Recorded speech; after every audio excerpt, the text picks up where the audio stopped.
قال رب بما أغويتني لأزينن لهم في الأرض ولأغوينهم أجمعين.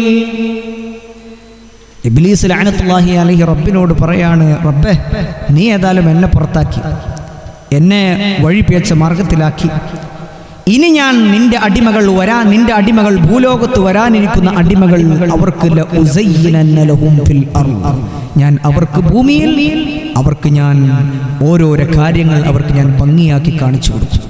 ദുന്യാവിന്റെ പളപളപ്പ് അതിൽ ഞാൻ അവർക്ക് ഭംഗിയാക്കി കാണിച്ചു കൊടുക്കും.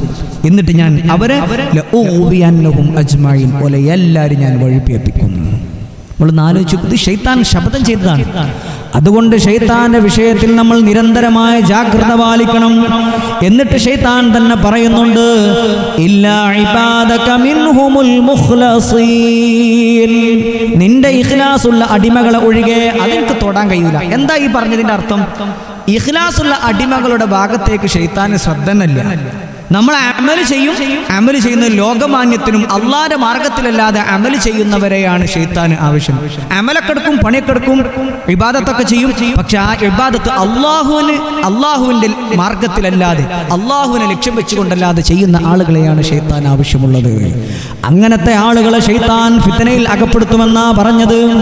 ഇഖ്ലാസുള്ള ആളുകളെ ശൈത്താൻ ഫിത്നയിൽ അകപ്പെടുത്താൻ സാധ്യമല്ല. അത് ഇബ്ലീസ് തിരിച്ചറിഞ്ഞുകൊണ്ട് തന്നെയാണ് ഇബ്ലീസ് ലഅനത്തുല്ലാഹി അലൈഹി ഭൂലോകത്തേക്ക് വന്നിട്ടുള്ളത്.